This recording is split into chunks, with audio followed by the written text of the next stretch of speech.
Hello po sa inyong lahat mga ka-crypto. Ako po si Pinoy Crypto Trader at sa video na ito ay atin pong pag-uusapan ang aking technical analysis dito po kay Shiba Inu ngayon pong April 29 taong 2024. At ang atin pong nakikita rito ay ang daily chart time frame ni Shiba Inu at hanggang sa ngayon ay patuloy pa rin po siyang naglalaro dito sa loob ng ating pattern na tinatawag pong bullish flag pattern.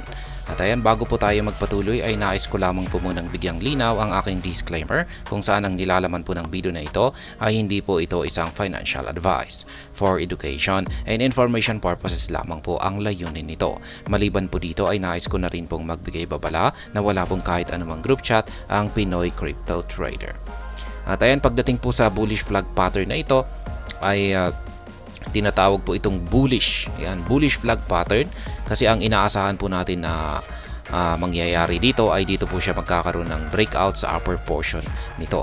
At kung pag nagkaroon po ito ng breakout ay makakaranas po siya ng isang price rally or price surge kung saan ang pinaka ultimate price target po natin dito ay ito ang 40 digits 4583. Pero ito na rin yung mga ibang mga price target natin dito. Ayan. Kaya kung sakaling nagkaroon siya ng breakout dito, ayan, aakyatin niya yan, dadaanan niya yung ating mga price target na yan at hanggang sa umabot po siya sa ating pinaka price target na 40 digits 4583. Kaya yan po ang inaasahan natin kung sakaling si Shiba Inu ay nagkaroon na ng breakout sa kanyang upper portion dito sa kanyang pattern na ito. Pero sa ngayon ay yung kalagayan po ni Shiba Inu ay bearish na bearish. Kaya check po natin yung kanyang performance dito kay CoinMarketCap. Ayan.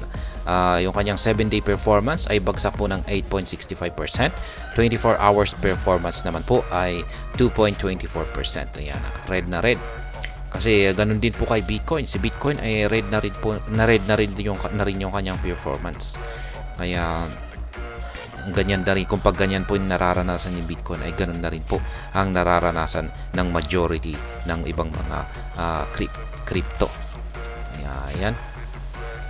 Yung kanyang trading volume ay bagsak na rin ng 9.53%. Kaya ayan, mas nakakalamang po talaga yung mga selling pressure or yung mga bearish. Dito naman po tayo sa kanilang official X account kung ano ang alamin po natin kung ano ang bago na tweet nila rito. Ayan, wala po, last April 26 po ito. Good morning, good morning. Ayan. Dito naman po kay Shibburn ay ayan, yung burn rate natin ay 0% pero nitong kahapon ay meron pong nasunog na 10.7 million na amount ng SHIB tokens. Ngayon lamang ay ayan, meron pong nakapagsunog dito ng 3.2 million last 11 hours. At saka may tig 1 million dito last 14 hours at saka 10 hours ago. Ayan. Ngayon ay balikan na po natin ang pagti-technical analysis dito kay Shiba Inu. At sa ngayon ay yung ating mga signal ay ayan, maliit po yung kapangangatawan ng ating Hall Sweet Indicator. Indecision po yan.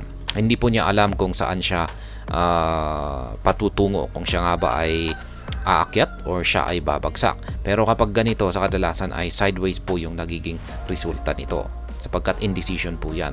Pero yung ating signal sa ating QQE mode indicator ay bearish. Yan, lumabas na po yung kulay red na QQE bars natin dito sa ibaba. Ibig sabihin ay may control sa market ay yung mga bears or yung mga sellers. Kaya ayan, mukhang ang tanging pumipigil lamang po sa pagbagsak ni Shiba Inu ay ang support line natin na ito, ang 40 digits 2426. Pero pag nabasag po yan, pag nabasag po ito at yung candlestick natin dito kay Shiba Inu ay napunta dito sa ilalim nito, ay ayan, pabagsak na po siya.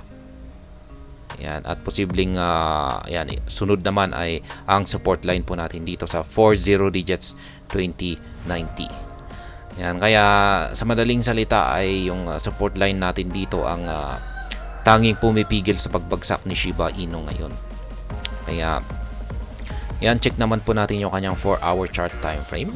Ayan, meron naman po tayong isang nabuo rito na isang trend support line. Yan, ito po yung kulay blue na linya na yan. Ayan, at nagkaroon po siya ng breakout kanina lang. Tumagos po siya. kaso sinalo po ng ating support line dito. Yan yung ating horizontal support line dito. Kaya ito po yung binabantayan natin dito. Kung sakaling nagkaroon po talaga siya tuluyan pong kung kapag tuluyan pong mababasag yung support line natin dito, yan yung horizontal support line natin dito kagaya ng sinabi ko kanina ay ayan, dito na po siya magpapatuloy sa kanyang pagbagsak. At yan, aabot po siya dito sa sunod na support line natin dito sa 40 digits 2083. Pero kung pag hindi at talagang pinatunayan ng support line natin dito na hindi ito basta-basta mababasag, ang mangyayari po rito ay mauuwi po ito sa consolidation. Magko-consolidate lamang po siya rito. Ayan, or magsa-sideways po siya. Ayan. At mai-invalidate po yung breakout natin dito sa ating trend support line na ito. Dito naman po tayo sa kanyang weekly chart time frame. Ayan naman po ang kanyang kalagayan ngayon dito. Ayan, siya naman po ay nakakaranas na rin po siya ng correction. Ayan. At mukhang ngayon ay nagpapatuloy po siya sa paglalaro dito sa ilalim ng major resistance line natin dito sa 40 digits 2771.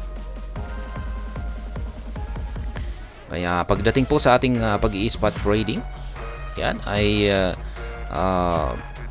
pwede po tayong bumili ngayon dito kasi may support line naman po tayo rito. Bili lamang tayo ng konti rito at saka konti naman dito. At saka syempre, ito talaga yung pinaka-buying opportunity natin dito sa 40 digits 1776. Kaya yan naman po yung ating pagdating naman po sa pag-i-spot trading natin dito. Kaya yan. At yan po ang aking naging technical analysis update sa araw na ito dito kay Shiba Inu. At hanggang dito na lamang po tayo sa video na ito mga ka-crypto. Sana po ay inyong nagustuhan ang aking paliwanag sa video na ito. Kung inyo po itong nagustuhan ay pakiclick lamang po ang like button nito. Para naman po sa mga bago lamang dito, kayo po ay aking inaanyayahan para mag-subscribe. Pakiclick na rin po ang bell icon nito dahil ito po ang siya magsisilbing notification nito sa mga bago kong videos na akin pong ina-upload sa aking YouTube channel na ito. Marami pong salamat sa panonood. Ingat po tayo lagi at God bless po sa ating lahat.